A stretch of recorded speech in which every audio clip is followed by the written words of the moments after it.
Welcome to Critical Thought TV. I'm Stuart Dambrot, your host. We're here today with Mark Wigley, architectural theorist, scholar, and author, and the Dean of the Columbia Graduate School of Architecture, Planning, and Preservation. One thing that we've talked about off camera, and that it makes eminent sense in terms of the idea of social media and ubiquitous distributed intelligence and some of the other aspects of your thesis, is that of crowdsourcing. Yeah. And you had mentioned to me that some of the writing you're doing now is about crowdsourcing, and I would really love to ask you about that and to talk about it a little bit.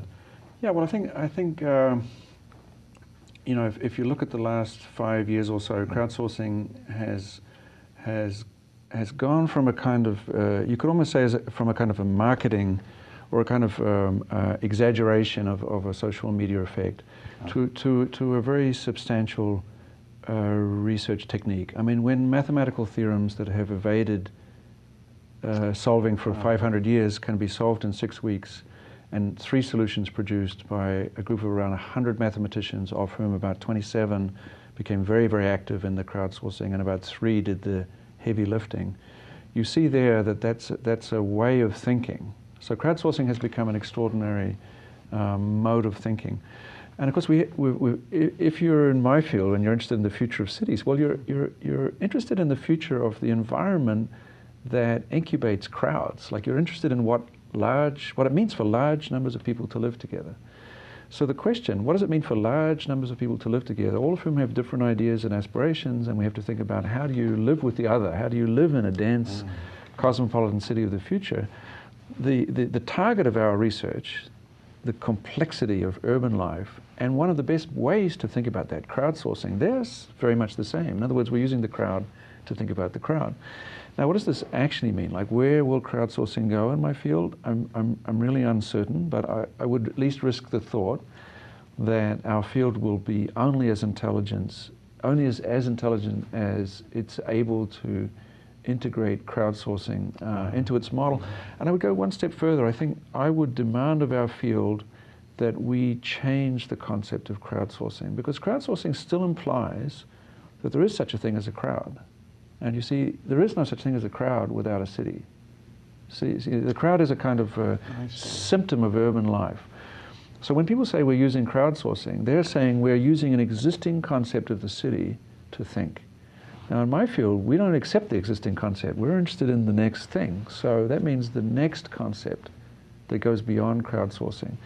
By that I mean, of course, how can we really incubate a fully real-time collaborative ecology of kind of creative design around the question of cities.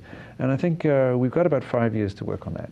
Well, that is very interesting. It relates, I think, in some ways to a more recently emerging, not spin-on, but it's differentiated from crowdsourcing, because crowdsourcing is stewarded, and then there's transmedia, which is at least theoretically not stewarded, that it arises spontaneously from the myriad participants.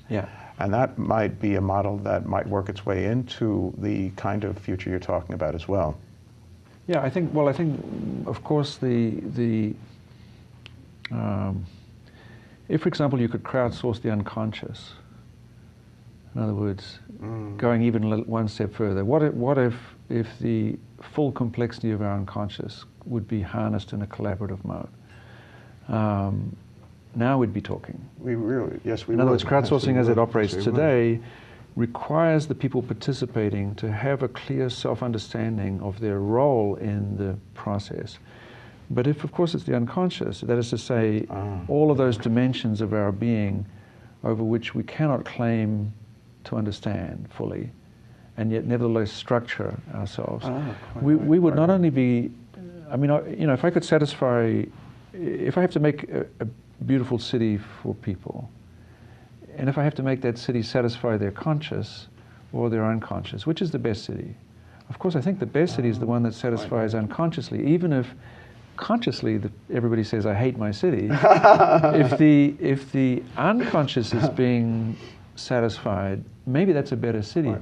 which is another way of saying that it's a terrible architect that gives the client exactly what the client asks for. Quite right. This makes me think I have a parallel, and I'd love your quick comment on this, which would be that, of course, in cognitive psychology, cognitive neuroscience, there's a theory of mind, the ability to imagine what the other person is thinking and what that person is thinking about my thinking, and meta levels of thought. It's just, what you were saying just reminded me of that, except because you had the crowd thinking about the crowd.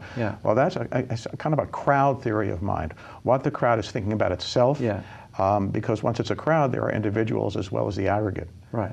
Something to that effect. Well, I don't think there is ever any idea in any one brain.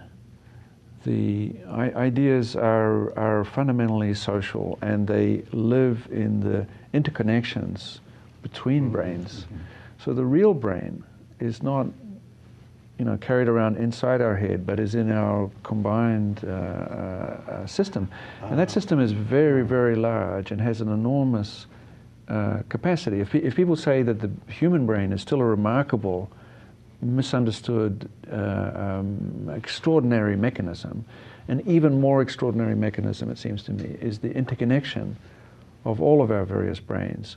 And again, we find ourselves, when we speak about the ecology of ideas and cities, that there's really no difference of this discussion. Cities are places in which ideas are incubated and move and evolve. It's quite interesting because it brings simultaneously to mind Derrida's contextual position, but it also brings to mind J.J. Gibson's quip on what is ecological psychology, which didn't quite pan out in terms of direct perception, but he did say, ask not what is inside the head, but rather what the head is inside of. Well, it's a fact. You can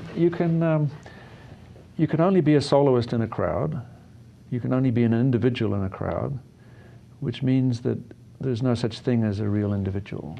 That individuality is an effect of crowd behavior. So we can, and this again is how crowdsourcing is so important, because crowdsourcing accomplishes a highly condensed, almost sort of electric charge of focus, because it's a form of distributed intelligence. So one of the paradoxical effects of distribution, of distributed intelligence, is points of intensity. New York itself is a point of hyper-intensity, but you cannot imagine New York outside of a global economy to which it's absolutely interconnected. Quite right. So again, when we think cities, we're thinking about the sort of interconnectivity that yields points of great density and focus. That's very beautifully put. The final thing I'd like to ask you would be to apply what we're talking about right now to urbanization, and specifically the myriad and complex factors involved in aging populations in an urban environment in terms of planning, design, socioeconomics. And it's an open question, because I just would love to hear what you think about that issue. Well, quite possibly it's the single biggest question we face, because if 7 billion people are living in cities by 2050, 2 billion of them are over the age of 60. That means they have a different eyeballs, different level of experience. Their body relates to space differently. They have different kinds of wisdom. So the city that would accommodate this massive population is very different from the city of today. Also, they're a source of ideas and wisdom. And so in the current thinking of the city, we treat only those people of the working ages, like from 20 to 65, as having valid opinions about city life and urban life. We live in very segregated cities. We don't treat children or old people as intellectual companions. And one of the reasons I think the University of the Future will completely disregard age in its normal way of thinking is there's enormous creativity when you combine 9-year-olds and 10-year-olds. In other words, that's the loop. And I think in the future, we will think of the productivity of our society and the intelligence of our society as dealing with a kind of transgenerational capacity. Since we have sort of segregated our knowledge economy, university students, postgraduates, doctors, professionals, and so on, because we have segregated ideas into spaces, we have greatly reduced our capacity to operate. Now, the city of the future, when life expectancy will be something like 100, all over the world, and this is one of the big factors in the explosive growth of the density of cities. Cities will become highly dense, intelligent organisms, and a lot of that intelligence will be found in people over the age of 65 and less than the age of 20. You know, if you want to be an internet billionaire, you're going to be 13 or 14 years old, and 90-year-olds have a desire to leave the world better than they found it, that's so strong and so creative, but we treat them as used goods. We have a kind of industrial relationship to intellectual capital. Right. So this is directly a socioeconomic question, immediately and directly. Cities will not survive unless we find ways of looping back the gathered intelligence of the very young and the very old. And I think this is just going to happen. There's no choice. Now that you articulated and explicated, I can not find a way to disagree. Thank you so very much. You're welcome.